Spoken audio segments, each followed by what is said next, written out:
Good evening, everybody. Welcome to Carving It Up Live. Twitter, YouTube, Carving It Up YouTube channel, great YouTube channel.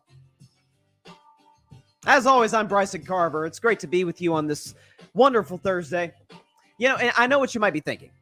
Bryson, you picked the Lakers to beat the Nuggets in the Western Conference Finals. Why on earth are you celebrating? Because of the Lakers. What are we talking about? See, I was relegated throughout this postseason to being a guy like almost supporting the Lakers. Like, you know, I picked them to beat Memphis because I cannot stand Memphis whatsoever, right? I said whoever won the Lakers-Warriors Western Conference semifinals would go on to win the NBA championship, and I had to, just because of take integrity, I had to stick to that. Feels good to let that go now, doesn't it? Because the Los Angeles Lakers, ladies and gentlemen, get the brooms out. They got swept. Swept. Didn't win a game.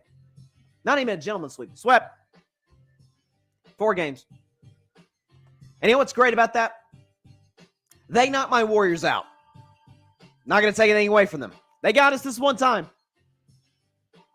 But the beauty of it is, you know what the Lakers and the Warriors came away with this season? Other than a season that both teams kind of turned around the second half, you know what they came away with? Nothing. Not jack. This is beautiful. And you know what's great too? Both the Warriors and the Lakers won a grand total of 0 Western Conference Finals games. Now, that's not great for me as a Warriors fan, but then again, I would not know anything really about, you know, getting swept or losing in a gentleman's sweep. We don't do that in Golden State under Steve Kerr. Heck, under Steph Curry. You know, that's not our brand. We don't do that gentleman's sweep type of thing. We do it to other teams. That just doesn't, you know, it doesn't happen to us. But it's neither here nor there. But that's great, right? You know, the Lakers fans who, Laker fans. Man, they were talking after the second round like they just won the championship. And I get, you know, it feels that way when you beat a team that's the dynasty, that has the best player on the planet. It's got arguably the best coach and all that. Like, I understand your ego maybe gets the best of you. But I'm sitting back and say, you still got 8 more games left. You haven't gone to the mountaintop. I didn't think an organization and a franchise as respected and revered as the purple and gold, I didn't think the standard was Western Conference Finals runner-up. Maybe that's just me. But a team has 17 championships. I didn't think that'd be the case. But what do I know? We got a great show for you guys tonight. We will talk Lakers Nuggets game 4 in just a moment. Also, Celtics Heat. I'm here to tell you that series is over. I don't care what anybody says. Boston's going to come back from 3-0. Heat are going to end this puppy tonight in Boston.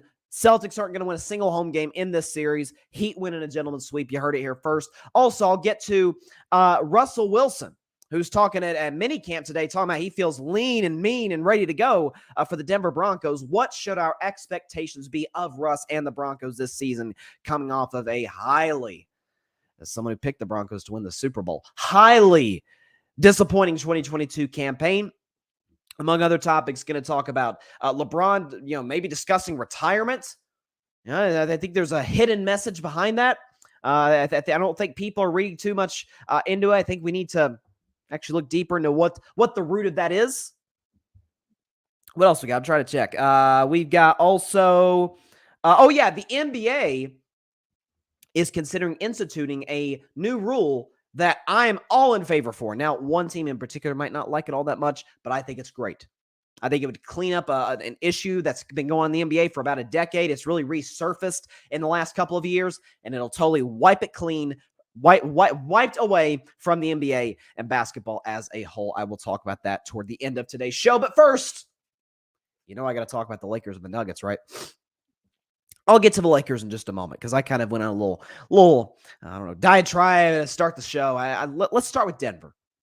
Because for the very first time in their history, the Denver Nuggets will play in the NBA Finals. Congratulations to Nikola Jokic, to Jamal Murray, who I personally thought should have been Western Conference Finals MVP, to Coach Mike Malone, who I've always defended. People talking about, Mike Malone's overrated coach. No, he's not. No, listen, the last time he's had two healthy rosters, the last two healthy rosters he's had, he got to the Western Conference Finals 3 years ago, and he's in the NBA Finals today trying to win Denver's first championship.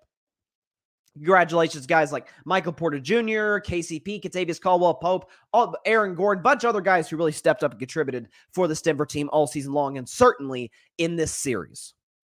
On Monday's show, I said I thought the Lakers would avoid the sweep in Game 4, and Denver would go ahead and close it out in Game 5, which would have been last night. Instead, the Nuggets get 10 days off before Game 1 of the Finals. They'll wait for Miami or Boston. Hint, hint, it's going to be Miami. And a lot of time to game plan. Let's talk about Denver. So there's a narrative going around the Nuggets that I don't like. And it's coming directly from a source within the Denver Nuggets, which happens to be the head coach, Mike Malone. Michael Malone, as he prefers to go by. And he was talking after the game like, man, we don't get our respect from the national media and Jokic. Nobody respects our best player and all this, all that. Nobody respects the Denver Nuggets. Okay, first of all, two things. For those that didn't quote-unquote respect Denver, which, by the way, people think I dislike the Nuggets. I had the Nuggets as a contender all season long and picked them to win their first two playoff series. Let's not sit up here and act like I just hate the Nuggets, okay? But the first thing is, Denver, whether we respected you or not, you got to earn that. What had Denver done in the Nikola Jokic era up to this point? They'd had some good playoff runs. I'm not going to sit here and act like they were just, playoff chokers or something like the 76ers. They'd had some success, but not as much as Golden State or the Lakers or the Celtics or the Bucks or even the Raptors. Heck, the Cavs in the Nikola Jokic era. The Suns even. Now they've reached like the Suns' peak, which is make a finals, like the bare minimum. But they finally had an amount of success to where we can say, hey, this Denver's team's for real. You got to earn that. Nobody respected Golden State until they won a championship. People always said, yeah, but with LeBron until he won a championship. Heck, people said, go back and look at the articles. People said, yeah, Michael Jordan, he's a great basketball player, probably the best player on the planet, but it's not a winning player. He had to prove those people wrong. You have to earn that. And the second thing that I hated Mike Malone saying that is nobody respects Nikola Jokic. How do you figure? Okay, because a guy who had never been to an NBA Finals until this year, until literally 3 days ago, a guy who this was his second conference finals of his career, had won back-to-back MVPs. The same NBA media you say disrespects the Nuggets and disrespects your best player, Nikola Jokic, that same NBA media, in my view, wrongly, voted him as the MVP 2 years in a row. The second year, which I thought was far more egregious, with you being the 6th seed and getting gentlemen swept in the first round. So we talk about respect. First of all, you got to earn respect. That respect is earned, not given. Think about any great player, any great team in NBA history, you got to prove doubters wrong, and you got to earn that respect. Why do you think we talk about these teams like for the longest time, the New England Patriots, right? The Patriots never had quite as much talent as the Steelers or the Chiefs or the Falcons that year in the Super Bowl potentially, or the Seahawks that one year in the Super Bowl.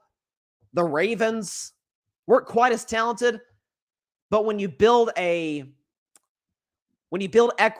when you win championship after championship, when you extend that dynasty as long as they did, for the Warriors, when they extend this dynasty as long as they did, or they have really, because the dynasty's still not over, yeah, you build respect, and people are going to be more apt to cover you more, to pick you more.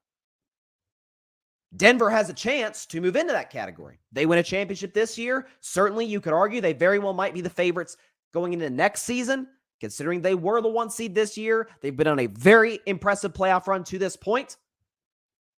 But you got to earn that. That's not just given out. at least by smart members of the media and by fans even. So I don't like this whole, and I love Mike Malone. I've defended him for years on this show, but I don't like this. And look, hey, if it gets his team ready to play, if that's what floats his and the Nuggets boat, obviously it's working. So I'm not going to, if that's his method, if that's his motivational method, cool. Got nothing bad to say about that. But this notion, oh, nobody respects the Nuggets. First of all, you earned that. Second of all, actually, they kind of did more so than they should have because they voted your best player 2 straight MVPs, which, aside from Steve Nash, is only reserved for the pantheon of great players. Your Russells, your Wilts, your Kareems, your Magics, your Birds, who won 3 in a row, your Michael Jordans of the world, and Tim Duncan, and LeBron, and Steph, and Giannis. I'm talking for the peak champions. Nikola Jokic is going to try to join that club as a champion. We'll see.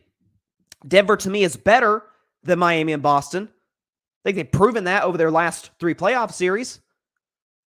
But you know me, I don't do false narratives very well in this show. About to get to the Lakers in just a moment. Like one of my least favorite false narratives is that Steph Curry isn't clutch, doesn't hit clutch shots in the playoffs, and that LeBron isn't clutch, period.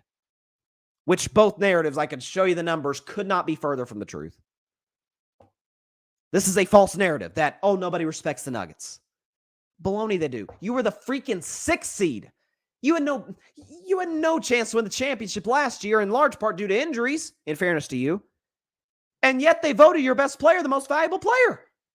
Over Giannis, over Embiid. Come on now. Like, let's not. Congrats to the Nuggets. They deserve all the respect in the world now, but not before. So we got to stop with this whole notion of, oh, nobody respects the Nuggets. It's not true. It's straight up not true. But they will be a hard out in the NBA Finals. Be it Miami, which it is, or be it Boston. That's going to be a good NBA Finals. It may be ratings purgatory. Maybe that's too strong. It might be a ding to the ratings, because obviously people are going to be more apt to watch the Lakers, which sort of kind of goes back to the respect thing. Like, we talk about the Lakers a lot. That's in large part because they're the most iconic NBA brand. That's also because they have, in my view, the greatest basketball player in the history of the world. Like, you earn that. If Denver goes on to win this year's championship and in the future win more championships, we're going to respect them. We're going to give them the props that they deserve, or earn, rather. That's the great thing about sports. Nothing is earned, or nothing is given, everything is earned. And congratulations to Denver Nuggets. And congrats to Denver Nuggets. They did something that it reminds me of a little bit. It reminds me of my Warriors just a bit. Last year's championship. Because they have a generationally talented player. Both teams do. Nikola Jokic, Steph Curry. Jokic is obviously the greatest passing big man we've ever seen, and it's not even a contest. This isn't even a contest either, the greatest second-round pick of all time. And, be it that I still don't think he should have won them, a 2-time MVP. And obviously, Steph, his resume speaks for itself. 2 generationally talented players that the organizations looked at and said, we are going to do everything in our power to surround them with the requisite talent to win championships, and we feel like we already have that in the building. Because we've had success with it before. Obviously, the Warriors, with Steph, Clay, and Draymond, they've had a ton of success, as in championship success. Denver, not the case, but with Jamal Murray and Michael Porter Jr., they've been on some long runs.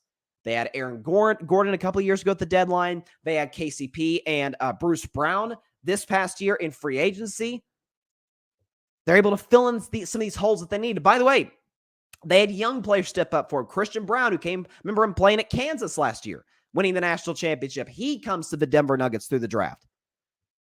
So very, very, very similar in that they had a core nobody really thought could make a whole lot of noise in the postseason long term, but they trusted in it. They stuck with it. There was obviously that really cool story Michael Malone told after, I think it was game 2 or 3, because Jamal Murray's 2 biggest games were 2 and 3. And remember, Jamal Murray missed the last 2 playoffs with an ACL tear. And he was in the team bus one time, and this is according to Michael Malone, the head coach. And Jamal's saying, man, I'm damaged goods. Y'all going to trade me? And Michael Malone said, no, you're our guy. They stuck with him, and they're in the NBA Finals today. So it's a really cool story. Congrats to the Denver Nuggets. They absolutely earned the right to be here. And listen, it might not be the greatest ratings draw, but this is going to be a good series. For the Lakers, and I'll talk more about the LeBron retirement rumors in just a moment. So everything I'm about to say is under the assumption that LeBron does not retire and does come back to the Lakers. As I said in my sort of celebratory monologue, if you will, the standard in Los Angeles is championships, not Western Conference Finals runner-ups. That goes without saying. But for this season, while yes, contrary to what Giannis might try and tell you, and I love Giannis, but I hated that press conference. Contrary to what Giannis might tell you, this was not a successful season because they didn't win the championship. However, there's a lot you could build off of from this. If you'd have told me, and I remember coming into this season, I said, I hate this Lakers roster, but I think LeBron is still going to play at a high enough level to get them in the playoffs as the 8th seed. But by the time February rolled around, I'm like, I don't feel so great about that prediction. They're sitting at 13th in the West. Only the Spurs and the Rockets were worse, and both are lottery teams. Not just lottery teams, trying to get Victor Wembanyama, and of course the Spurs ended up doing that. LeBron's putting up insane numbers, broke Kareem's record on, I think it was February 7th of this year, but not a lot of W's. And Rob Pelinka totally turned this team around at the deadline. Before the deadline, a month prior, getting Rui Hachimura from the Washington Wizards, which was a huge pickup. And then going out and getting D'Angelo Russell, who albeit had a bad series. I understand that Lakers fans aren't happy with D'Lo, nor should they be. But he was a key in them getting to this point. He played well in the play-in tournament game against the Timberwolves. He had a solid series against Memphis and played pretty well against Golden State in the second round. He just had a bad Western Conference Finals. You had Jared Vanderbilt, who's an excellent on-ball defender. You had Malik Beasley, who really was a big part of your rotation, but was a big part in you getting the 7 seed and being in the play-in tournament in the regular season. All of these pieces, Mo Bamba, who was there briefly, I think he'll be a big part of the Lakers next year. You add all these pieces that actually fit with LeBron, who, what do we always say? What does LeBron love more than anything else? He loves shooters. You saw the emergence of Austin Reeves. Dennis Schroeder made a bigger impact. Obviously, he was with the Lakers to start the season as well. Rui Hachimura is a good three-point shooter. So LeBron being able to rely on those guys to knock down shots is a big reason that they got here. And you're talking about a team that barely by the skin of their teeth survived Minnesota in the play-in tournament, but won. I remember coming in that game, I said, Rudy Gobert's gone. That's actually a plus for the Timberwolves. This is going to be a tough game for the Lakers. Sure enough, it was, but they came out with it. They knocked off Memphis, which I said they would. They beat Golden State, which, as a Warriors fan, of course, quite stunned me, especially the fact that they executed better than us in games 1 and 4. And simply put, they lost to a better team. But the fact that they were able to put this together in 2 months, basically. 3 months, actually 3 months if you count the conference finals. What isn't there to be excited about if you're a Lakers fan next year? Assuming, of course, LeBron returns to the Lakers. You got an Austin Reeves who's just getting better. Anthony Davis, I call him, coin flip Davis. Got the, coin right here. I may flip it later today if I feel like it. But you got coin flip Davis who's here today, gone tomorrow in terms of his production. Who knows what you're getting from him? And you didn't get a whole lot from him this series after game 1. Rui Hachimura was big. Yet other guys step up like Dennis Schroeder, who had a really good playoffs, I thought. There's a lot to feel good about if you're a Lakers fan. You were really, after the trade deadline, record-wise, the best team in the NBA. So that's why, and I talked about this on Monday, why the Lakers would consider a move for Kyrie Irving makes no sense to me. You're talking about a guy who's a locker room cancer, a guy who's a terrible defensive player, kind of has been relegated to just an on-ball guy offensively. Why would you do it? You got so much momentum coming from the end of the season going into next year. Run it back. Fill in holes. Don't bring the exact same group back or you're not going to get to where you want to be. Fill in some holes. But this is absolutely a championship contender next year. And I said at the deadline, if you remember, when the Lakers made all these moves, I said, I don't think they'll be contenders this year, which I changed my opinion on that a month later after I saw how the pieces fit so quickly. But I said, give them an offseason and they'll be title contenders next year. And I believe, assuming LeBron comes back, that will be the case. Now, I will still say, at least call the Blazers. If you're Rob Pelinka, at least call the Portland Trail Blazers and offer up Anthony Davis for Damian Lillard. That way, you have a reliable second scorer in Damian Lillard. You say, Bryson, what's Dame going to do on defense? He's not near the defensive player AD is. Of course he's not. But that's why you have Mo Bamba. You can maybe keep Tristan Thompson around as a backup center, or you could bring in another backup center. You could maybe a reunion with Andre Drummond or JaVale McGee. Very simple little, like vet minimum guys. That would work for LA. That's what I would do. That's kind of the first thing. First thing is retain LeBron. That's the most important thing. You lose him, you're not making the playoffs next year. But you keep him, you trade AD for Dame, and this team's better next year. This team is a top 2, top 3 team in the Western Conference and is as big of a threat as anybody to win the West. But don't shake the desperate teams go after Kyrie Irving. Why on earth would the Lakers be desperate? Why? If they had kept the same roster they did on opening night, yeah, they'd be desperate. And I'd be like, I guess you kind of have to go get Kyrie at this point. But they don't. All the turmoil, all the chaos, all the moving pieces, and you were within 4 wins of the NBA Finals, you have momentum going into next year. So I don't think there's... Now, as I also said on Monday, I would appreciate an apology from Laker fans, genuinely, because a year ago I said you made a stupid move to fire Frank Vogel. He wasn't the issue. The roster was the problem. And now everybody's complaining about Darvin Ham, rightfully so. Well, you had the coach in the building and you let him go. But anyways, what do I know? But yeah, I don't think there's any reason to be pessimistic if you're a Laker fan, from what I've seen at least. So yeah, they should feel great coming into next season. And should run it back with a few different pieces. Again, that is assuming LeBron comes back, and I will get into LeBron retirement rumors, which he himself in the press conference said he suggested I may contemplate retirement after 20 years in the NBA. So I'll get into that in the third segment today. But I want to move on to Game 4 between the Boston Celtics and the Miami Heat. Game 5's tonight. Tips off in about 2 hours or so.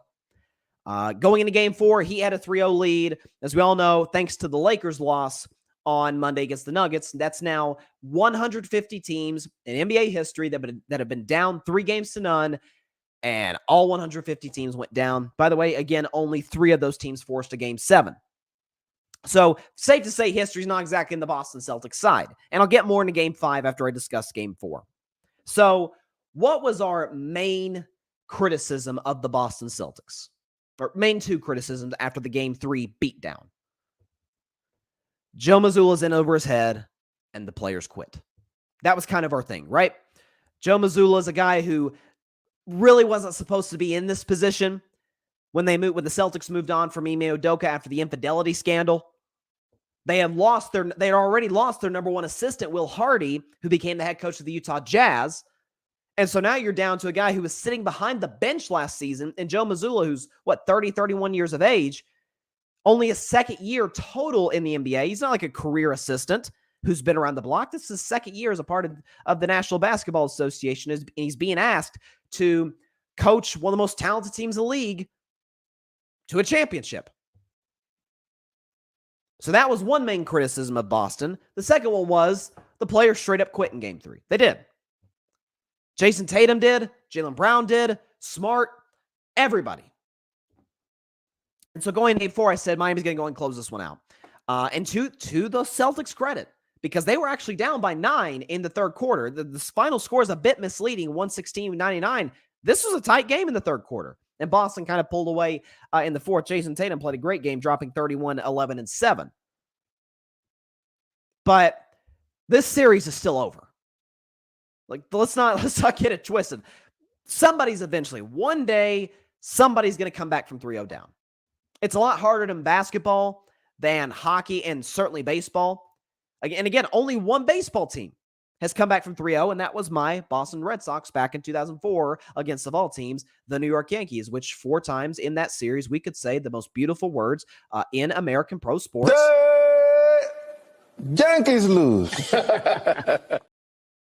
But that's not usually how it works.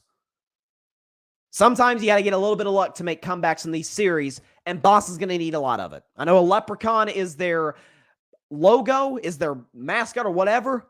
They're going to need a lot of that. Because the reality is, Boston tonight is not turning the basketball over 15 times. Miami is not turning the basketball over 15 times tonight.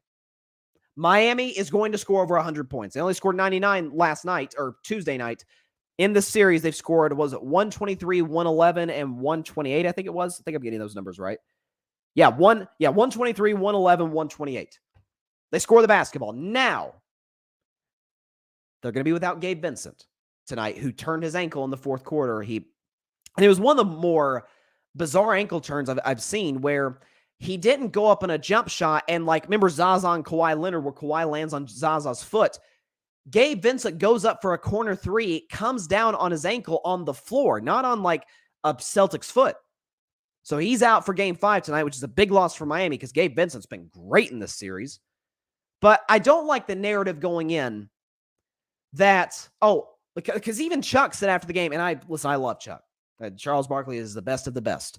But he tends to be a bit of a prisoner of the moment. And Chuck said immediately after game 4 on TNT, Boston, what did he say? Boston's going to kill Miami. Like, go, I'm running to Vegas right now. I'm putting my money in the Boston Celtics to win game 5. And I'm like, you sure? Like, we talk about, oh yeah, Boston's going to win game 5. Like, game 6 is the game for Miami. Are we sure about that? Boston, over the last 2 years, not been that great at home in the playoffs. If you look at the second round of last year's playoffs second round against the Milwaukee Bucks, right? They do win that game 7 at home, credit to them. But the real irony of it is they kind of struggled at home in that series.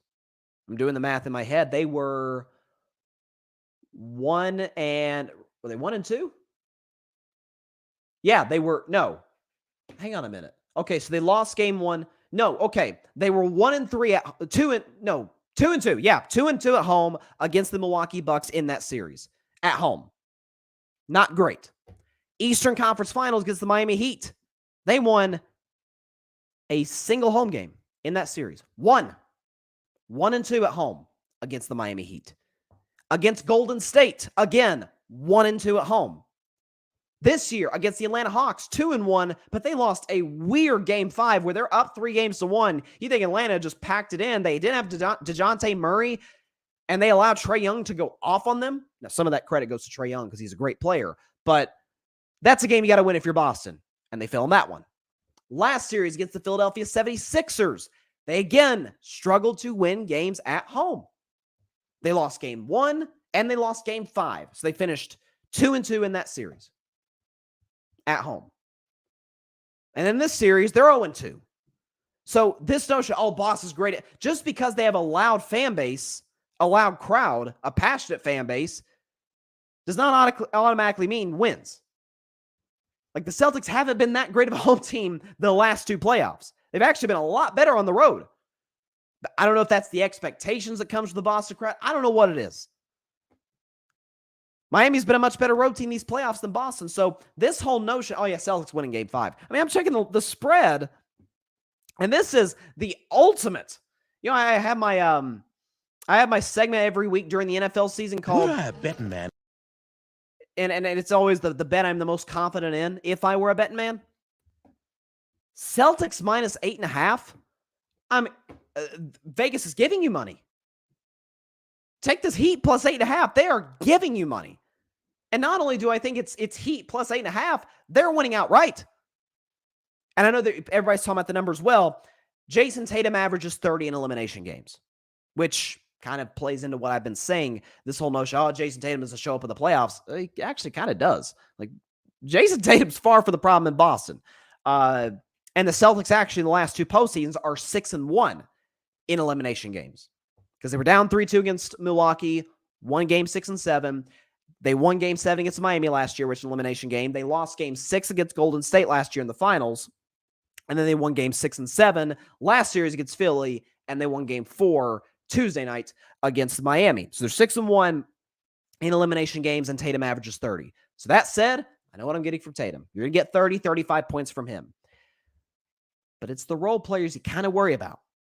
And the irony is, this series has kind of been a reverse of the old rule that we know about the playoffs, which is the role players are much better on the road, or much better at home than on the road. It's actually kind of the opposite for the Boston Celtics. You look at game 4, season on the line, they got to win this one. Grant Williams, my man out of Tennessee, dropped 14, had a big game 4. You look further down Boston's bench. Hang on. Yeah, you look further down Boston's bench. You look at Robert Williams giving a 7. Peyton Pritchard knocking down a shot. Although that was garbage time. Like, they got production from guys they don't normally get production from. Certainly on the road. Whereas Miami, if you look at the first 2 games, they got tremendous production off the bench. So Heat win tonight.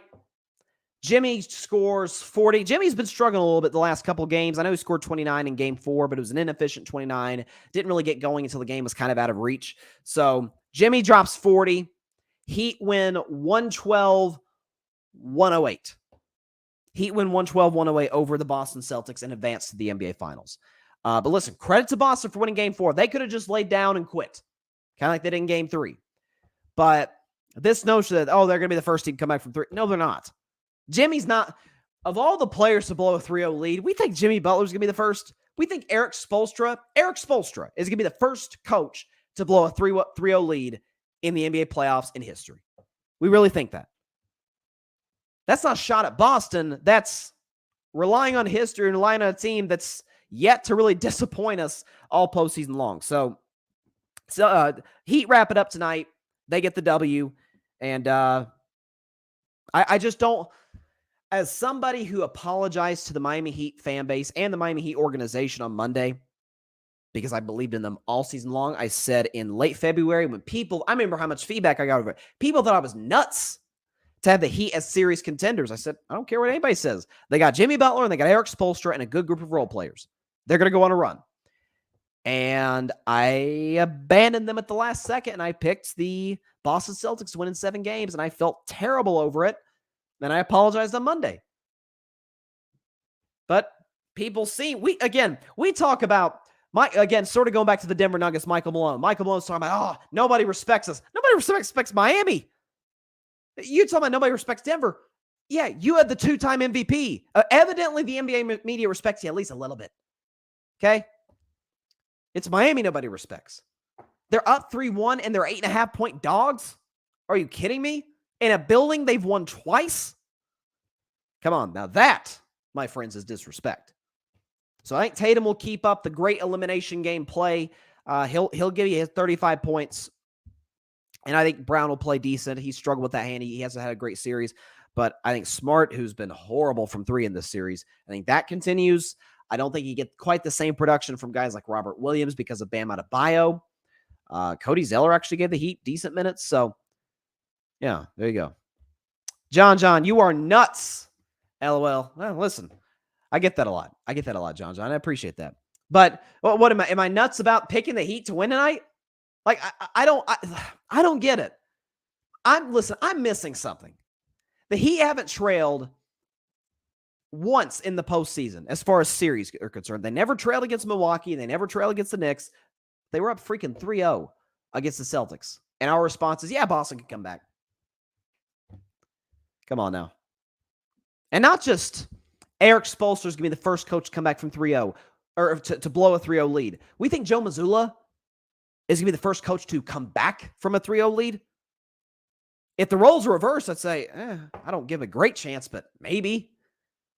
And Eric Spoelstra kind of knows which buttons to push. And something else too, notice. And you can tell a lot about players' body language after losses than you can wins.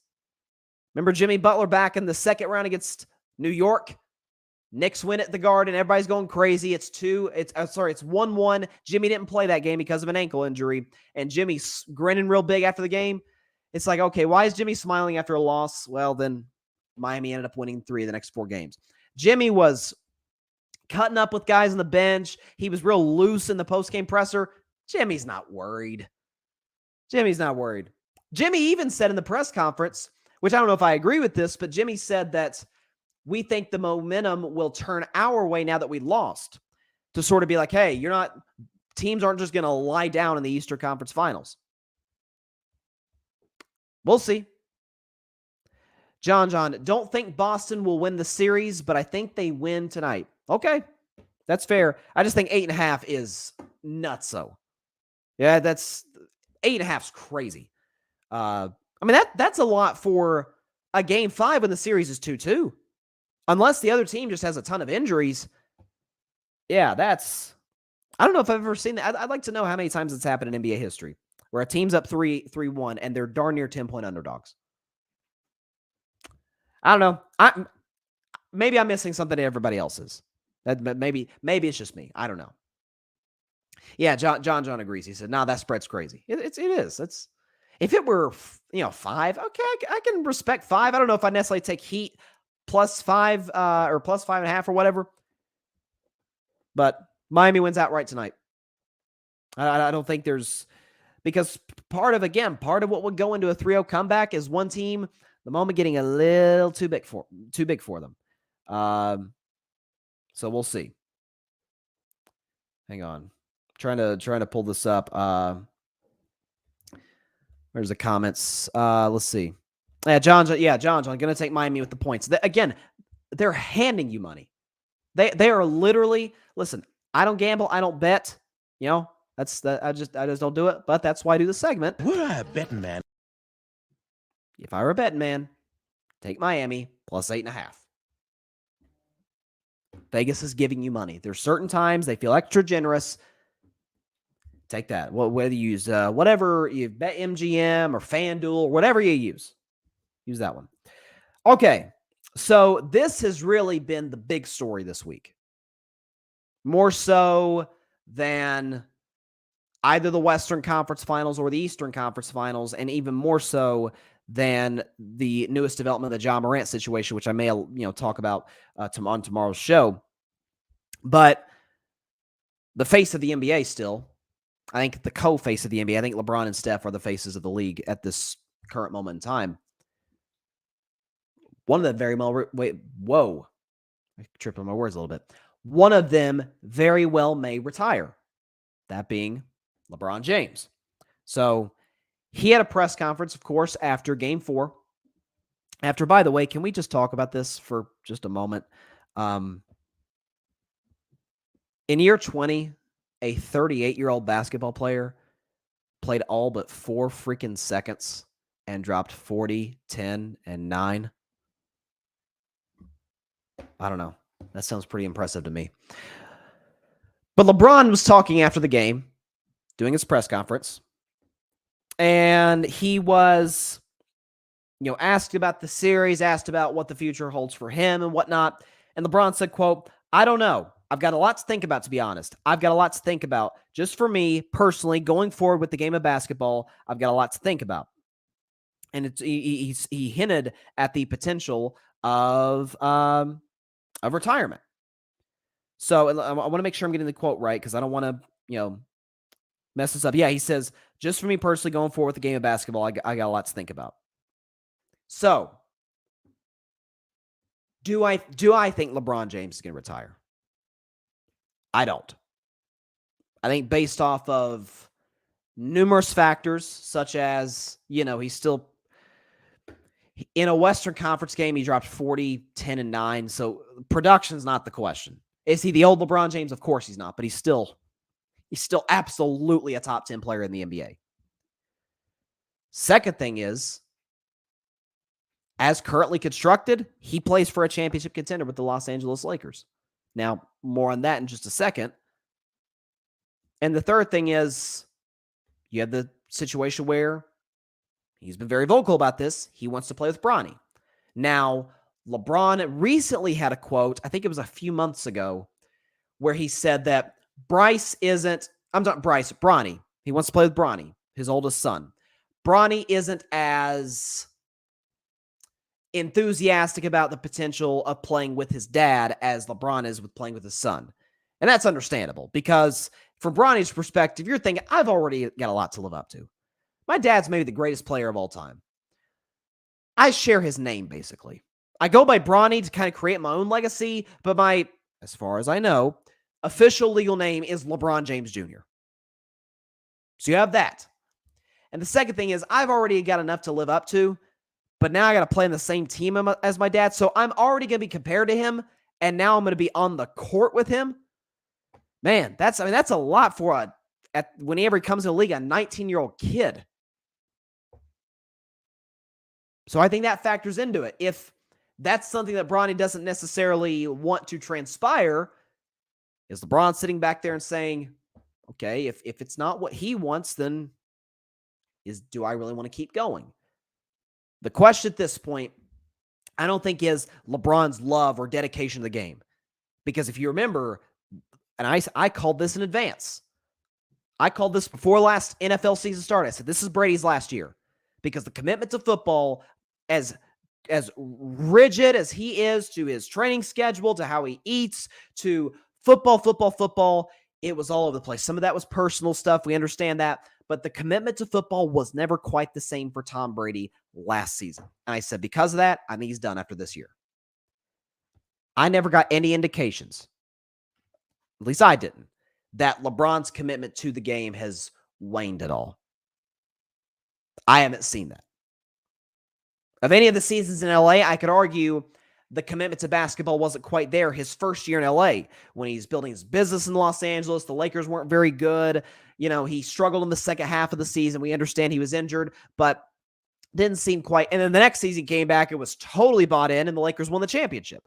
And in obviously the last few years, he's dealt with more injuries as he's gotten up there in age. But I don't think commitment is the issue for LeBron James. What I think it could be, honest to God, is a negotiating tactic. LeBron James very well may be taking a page out of Aaron Rodgers' book. Aaron Rodgers, for the last 2 or 3 years, has threatened retirement. Hasn't he not? Remember, he talked about when he came out of the darkness retreat this year, he was 90-10 on retirement. A couple of years ago, he said he was 50-50 on retirement. And then that year, he won MVP. This is just me. Either Rodgers, because I think obviously Rodgers is one of the 10 greatest quarterbacks ever, but either Rodgers is way better than I give him credit for because he's 50-50 on retirement, half in, half out, and still won the MVP, or I don't know. But when you talk about that, you're either half in, half out, which doesn't seem to be LeBron, or you're using it as a negotiating tactic to essentially say to Rob Pelinka, to the Lakers, we need to make some adjustments to this roster. The majority of the pieces fit. And the Lakers, they got a ton of priorities this offseason. First and foremost, keep LeBron, because if you lose him, nothing else matters. And the second thing is keep Rui Hachimura and Austin Reeves. Both are free agents. Now, Reeves, I don't know about Rui, but I'm pretty sure Reeves is a restricted free agent, so keeping him won't be quite as difficult. So I anticipate he comes back. But we know, and I think LeBron is, if this is the case, is out of his mind for this. He wants to team up with Kyrie Irving again. And Kyrie obviously was sitting courtside, sitting front row for Game 4. Now, Trae Young also was sitting, courtside. I would 100% go and get Trae Young to pair with LeBron and AD before I get Kyrie. But LeBron wants to make it work again. Obviously, LeBron, Kyrie had a lot of success in Cleveland. Could he be saying, hey, Rob, I'm gonna, not telling him he's threatening retirement, but threaten retirement and say, I'm not coming back unless you get Kyrie. And if Rob Pelinka sits back and says, we already tried this before with Russell Westbrook. You wanted Westbrook, and we got him, and we saw that worked out. Now, Westbrook and Kyrie are very different players, but both don't fit with the organization for different reasons. Westbrook, it was because his play. Again, the way Russell Westbrook plays basketball is not conducive to winning. I think we've seen that over 15 years. Kyrie Irving, you could argue his style play is not conducive to winning, but more so his impact from a negative standpoint is from the locker room. It's from distraction, from the constant headlines, the constant drama he causes whatever team he is playing for, be it Cleveland, Boston, Brooklyn, or Dallas. So if Rob Pelinka says, I'm not doing it, we're not bringing Kyrie in, we've got a good thing going, we've got a lot of momentum coming off this season, let's just fill in a few holes, and let's still make this roster better without adding Kyrie, which I think the Lakers absolutely can do, by the way. Is it possible LeBron threatens a trade? I know, and I'll talk about this more on tomorrow's show. Kevin O'Connor suggested a trade to the Warriors, which he is more than welcome to come to Golden State. I just want to put that out there. I'll talk more about that tomorrow. But are there other teams that could offer a package for one LeBron James? I don't know. For a guy who has prided himself on longevity, on being in the best headspace and shape possible to play. I mean, even I saw a quote where Anthony Davis was surprised at this, where AD was like, really? He said he might consider retirement? Like, kind of caught AD off guard. And Darvin Ham joked the day after saying, hey, way this series went, I think we all feel like retiring because we got swept. We didn't play well enough to win. Could it be simply, I don't think so, but could it be LeBron's just frustrated with Anthony Davis? He's like, man, you're supposed to be the best player in this team. You're 30 years old in the prime of your career. You should be the guy with me riding shotgun. Instead, you're coin flip Davis again. You're bad through 3.5 quarters, too little too late in the fourth, and I'm having to literally drag this team just to keep us in it and drop 40, 10, and 9 in 47 minutes and 56 seconds. Maybe. But, excuse me, knowing how calculated LeBron is in his decision-making, knowing how meticulous he is about every single word that comes out of his mouth, I don't think that would be I don't think LeBron would say something as impulsive, not that the word is impulsive, but saying it right at the back kind of is, as retirement and not have something behind it. Again, I don't know LeBron James. I don't know if he's serious about this, like actually retiring.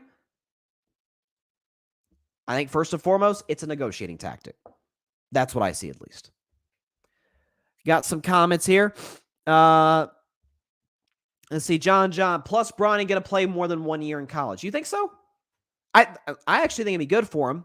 I think it's good for a lot of NBA prospects to play a couple years in college, although it is obviously a risk with the prospect of injury.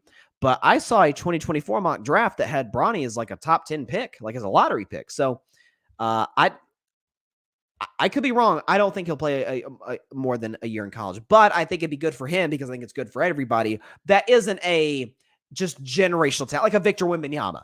Like if Victor Wembanyama played college basketball, I'd be like, dude, play a year, go to the NBA. Like you will get your best development from NBA coaches.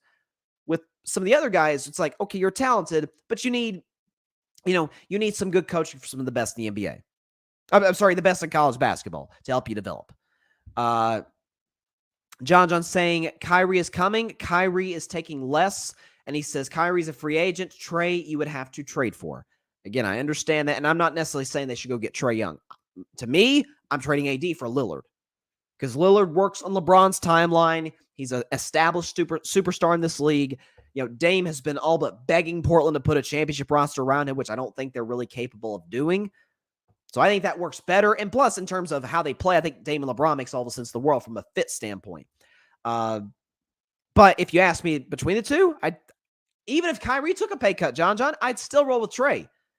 Trae's more available physically. Both are bad defensively, but Trae is a slightly better three-point shooter. He plays bigger in the playoffs.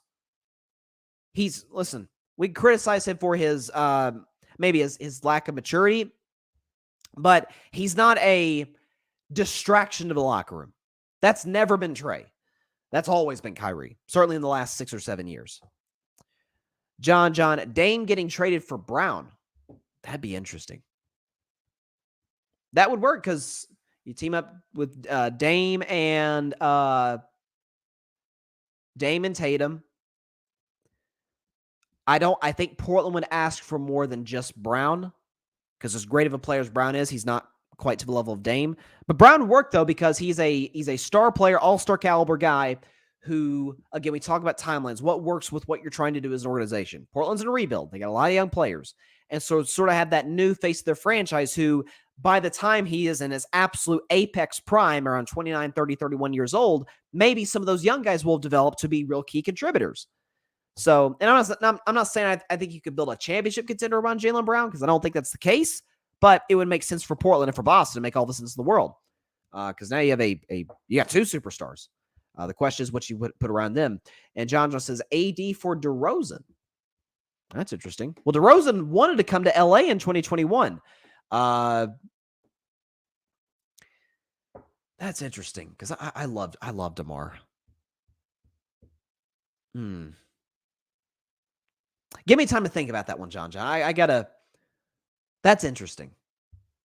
That's because that's one of those trades that feels like you just do it straight up, like Brown for DeRozan with maybe a few bench players, like bench warmers here and there, maybe like a second round draft pick, like mostly irrelevant pieces. That's an interesting one. I need to think about that one. I'll get back to you though, John. Okay. Last NBA topic of the day, and then I'll move to our one NFL topic for today's show. Just want to go and pull this up here. So, obviously, any league is looking to improve in terms of rules, in terms of trying to make the game, be it safer, be it just however they can make the game a better product, they will do so. And we have a new proposed rule in the NBA that I'm actually kind of shocked it took this long to come to the table, basically, but it'd be great for the NBA, especially because of a certain problem that's been arising in the last 3-4 years or so. So according to Shams Charania, the NBA's competition committee is discussing potential of in-game penalty for flops that would result in technical foul free throws. Trial is possible at Summer League in July. Love it. Because if you remember, one issue that a lot of people brought to the table with the NBA was the take fouls. You know, it'd be a 3-on-1 fast break and somebody would come up real quick and foul the guy with the ball, which as far as I'm concerned, it's, you know, basically now they treat it as the equivalent of a clear path foul. If it's a take foul, because you're not making a play on the ball. It's not a basketball play. So they penalize players for that, and I think it's great because that part of what makes basketball so great is the fast break, is the highlight dunks, or pushing out in transition, kicking it out to a Klay Thompson for a wide open three. Like that's what makes the game exciting. Nobody wants to see a take foul, which gets a guy in foul trouble, which puts somebody at the free throw line. That's not as exciting. So I'm glad the NBA did that and made that adjustment last year. This one I think would be just as impactful because listen, flopping was a big issue about 10 years ago. Like everybody flopped. LeBron flopped, Chris Paul flopped, everybody flopped. Now it's starting to sort of arise again. I just talked about this guy just a few minutes ago, Trae Young. He can be a flopper from time to time. LeBron can flop here or there. So can Joel Embiid. Definitely so can Nikola Jokic. I hate to poo-poo on Jokic because this is, he just made the finals, but he flops. Trying to think of Harden definitely flopped. Harden's flopped his whole career. Like, penalizing guys. Schroeder is the king. I think Dennis Schroeder's a really good player. Dennis Schroeder's the king of flopping. Dude acts like he gets hit by a Mack truck if there's even the slightest bit of contact. Austin Reeves. And I love Austin Reeves, but Austin Reeves flops a little bit. Notice I'm mentioning a lot of Lakers here. That's Steve Kerr might have had a little bit of... I criticized Steve Kerr when he criticized the Lakers for flopping. Steve Kerr might have had a little bit of a point. So I'll defer to Coach Kerr on all things basketball related. But all that to say, it takes an aspect out of the game that isn't good for the game of basketball. Like, it penalizes players, not quite to the level that a take foul does, but it penalizes guys for not making, in a sense, a basketball play. If there's contact, okay, there's contact. That's a foul. But, again, the guys just, throwing their bodies in the air, Again, it's not as bad as it was 10 years ago, but if the NBA can go in and nip this problem in the butt, get it out of the league, I think it'd be great. I think it'd be great. John, good point by John, by the way. He said AD is a Chicago kid. Yeah, he is. He was a huge Bulls fan back in the day. So, yeah, that worked. It's crazy, though, if you think about AD's story, though, seriously, is that, he was a guard. He was recruited as a guard by multiple colleges. And I forget. It was something crazy how many inches he grew over one summer. And he comes back. It's like, okay, we're going to have to recruit him as a power forward / center, And obviously goes to Kentucky, has an amazing college career at Kentucky. It was only one season, but they won the national title. And now, obviously, he's, NBA top 75, which I don't think personally he should have been. Again, AD is a fantastic player. I know after the Warriors series, I heard some calling him the best player in the world, which I thought was nuts. You can't be the best player in the world and just being one game you're amazing, one game you're awful, one game you're awesome, and the next game listen, even the best players have bad games. It happens. They're human. But it can't be a consistent cycle of he's great, he's bad, he's great, he's bad, he's great, he's great, he's great, he's bad, he's bad, he's bad, it can't happen. If you're the best player in the world, that's why I think that was nuts to suggest such a thing. So like I said, game 5 of the Eastern Conference Finals tonight in about an hour and a half, Celtics and Heat. I'm taking not only Miami plus 8.5, but I'm taking Miami to win it straight up. I think I said 112 to 108. So Heat win 112, 108. They advance the NBA Finals. And well, listen, by the way, I hope I'm wrong, because just for content purposes, just for drama purposes, a Boston win would be like, uh-oh, man, they may actually pull this off. And so we'll have a game 6 on Saturday. And so I'll have at minimum a game 6 to talk about on Monday's show, along with a potential game 7 if the Celtics somehow win that. But I think Miami wraps it up tonight. I hope I'm wrong, but I hope Miami wraps it up. Or I think Miami wraps it up tonight. Last topic is an NFL topic, and it involves the Denver Broncos, the Let's Ride Broncos, as I called them last season, and a Denver team that I picked to win it all, to win the Super Bowl in 2022 in the preseason, and I was clearly dead friggin' wrong on that one. It's the worst. I own it. It's the worst prediction I've ever made in the history of my show. It's by far. I've been doing this show 3.5 years. The worst prediction I've ever made was picking the Broncos to win the Super Bowl. Even better, I picked the Rams to be the runner-ups, and the Rams were awful last year. So,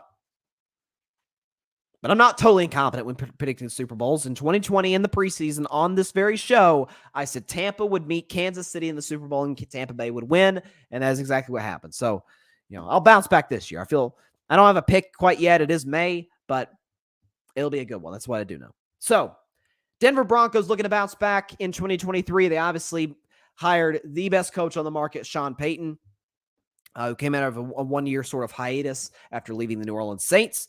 And Russ is, again, coming off of by far his worst season of his career. He was arguably a bottom 5 quarterback in the league, at least quarterbacks that had a significant amount of starts. But Russ was talking to the media because, what is it? Is it OTAs are going on right now? And Russ was talking about how he's really put a lot of time, a lot of energy into his body, into losing weight.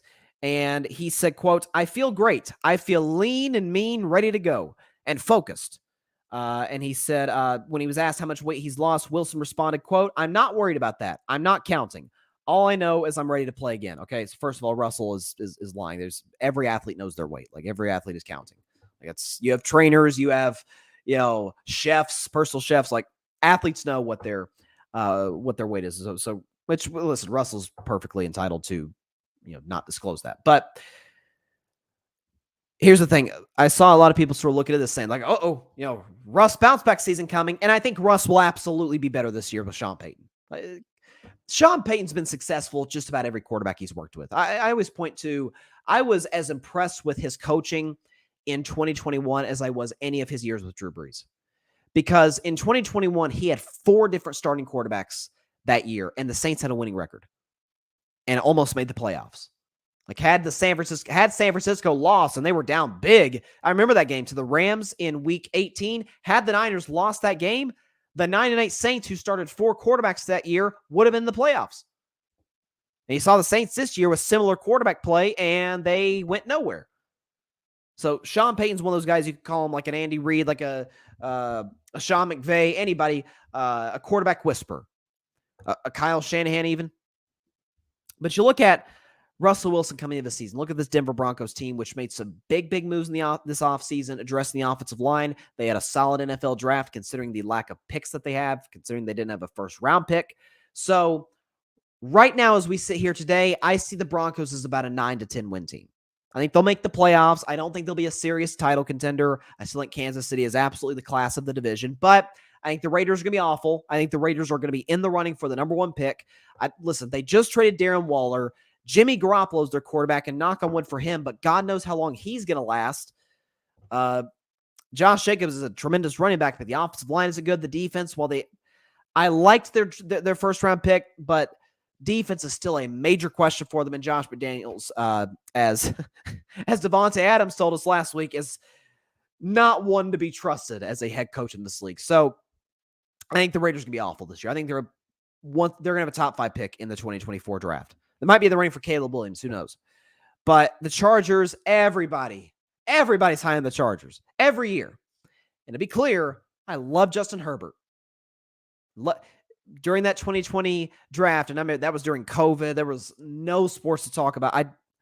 I still don't know how we got through that talking sports, how this show and any show got through that talking about sports. Because there was no sports. We had The Last Dance in the draft, and that was it. But I was a huge Justin Herbert fan in that draft. I liked him more than Burrow and Tua, and clearly Burrow's been the best quarterback in that draft, but Herbert's been pretty darn good as well. But they were able to keep Austin Eckler, although he'll be a free agent next year, but we're talking about this year. This is a Chargers team that is highly limited at two of the most important positions of a football team. Head coach, offensive coordinator. Okay, their head coach, Brandon Staley, is kind of known for making clueless decisions when the moment calls for him to make big decisions. And Kellen Moore is a guy who, obviously the former offensive coordinator of the Dallas Cowboys, who had to be one of the least creative offensive coordinators that there was in the sport. Just check the tape. The man was addicted to curl routes. It's unlike anything I've ever seen. So he has that to work against. Now, they did add the kid from TCU, the wide receiver, who I think is going to be special in the NFL. I'm forgetting Quentin Johnson, I think is his name. And he's going to be really good in the NFL. He's got plenty of other weapons. Mike Williams, who struggles to stay healthy. But the Chargers, I've always called the Chargers Cowboys West. That's what they are. They got the talented rosters. They got great uniforms and a beautiful stadium. Now, Cowboys have a way bigger fan base than the Chargers. The Chargers really don't play a home game all year, if you think about it, in terms of home field advantage from the fan base. Chargers, again, 10, maybe 11 win team, but they'll be out in round 1 or round 2. Like, they're not a serious title threat. So Denver's got their work cut out for them in the division. But let me just, why I'm here. I should have probably gotten the schedule on here before the show. But let me check Denver's schedule. Because it's obviously going to be a last place schedule because they were horrible last year. Let's check the Broncos schedule. So they open with the Raiders, and they're actually, dang, Vegas already has the odds for all the games this year. How about that? I won't give you the odds for every game. But they start with the Raiders. I think that's a W. Commanders, I think Commanders are going to be in the running for Caleb Williams. That's a W. They go to Miami. I think they lose that game. Go to Chicago. I'll give the Bears a win there. So the Broncos 2-2. They play the Jets. That's in October. That's a tough one. I'll give the Broncos a win there. They'll beat the Jets 3-2. Sorry, John. They'll go to Kansas City. Chiefs own the Broncos, okay? Broncos haven't won since week 2 of 2015 against the Kansas City Chiefs. Don't expect that to change this season. So Chiefs beat the Broncos on a Thursday night. Broncos beat the Packers at home. They lose to Kansas City at home. They lose to Buffalo on the road. They beat Minnesota at home. They lose to Cleveland at home. They beat the Texans, beat the Chargers, lose to the Lions, beat the Patriots, beat the Chargers, beat the Raiders.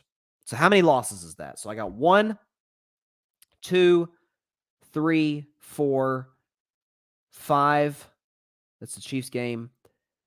6, 7. Okay, 10-7. So I got them at 10-7. I think it's perfectly reasonable to expect. Again, it's a last place schedule, a lot of winnable games on there. But yeah, I got Denver at 10-7. I think Russ, I don't think it goes back to being Seattle Russ, but let's give him 26 touchdowns and 11 picks. So it's a little over a 2-to-1 touchdown interception ratio, which is not great, but Sean Payton can work wonders around just about any quarterback. So Russ bounce back, Broncos bounce back. They make the playoffs. They're 10-7. And, who knows who they play. Again, I don't do my NFL predictions as far as standings and whatnot. I don't do that until early September. So we still got a ways to go. It's still just OTAs. Like, let's enjoy the NBA playoffs, and then we'll move on to the NFL season. How about we do that? All right, that is all the time we have for today's show. Appreciate everybody stopping by, as always. Be sure to catch Carving It Up Live tomorrow at 6 p.m. Eastern, 3 p.m. Pacific time on Twitter, as well as the Carving It Up YouTube channel and the Grid Network's YouTube channel. And be sure to like, share, comment, and take 2 seconds out of your day. Hit that big red subscribe button right there. Helps the channel grow exponentially. And be sure to go subscribe to the Grid Network. That is GRYD, the Grid Podcast Network. Anywhere you get your podcasts, any and everywhere, Apple Podcasts, Spotify, iHeartRadio, Google Podcasts, and wherever you get your podcasts. Of course, subscribe to the Grid Network on YouTube. You can find my show as well as the shows and podcasts of many other incredible podcasts and content creators. So, I got the Heat tonight, 112-108 over the Celtics. They more than cover the plus 8.5 point spread, and they advance the NBA Finals to take on the Denver Nuggets. Although, for drama's sake, just for content's sake, I do hope I'm wrong. But Miami 112, Boston 108, Jimmy drops 40. You heard it here first on Carving It Up Live. So, have a great evening, everybody. Please continue to stay safe out there. Please be sure to take care of your physical as well as your mental health. And please be sure to call your local state representatives and senators to demand change for the horrible problem that is called gun violence in America. Yesterday just so happened to be the 1-year anniversary of the Uvalde shooting, which I remember talking about on my show a year ago. Please demand change to your local politicians, your local leaders, so we can combat this issue, which we absolutely have to if we want to preserve sanity. We want to preserve the lives of the people of this country. Have a great evening, everybody. Stay safe out there. God bless you all. Peace out. 40 Burger by Jimmy. You heard it here first. Thanks so much for watching the show on YouTube. Be sure to click that big red subscribe button and go check out the other clips and full shows of Carving It Up Live. Have a blessed day.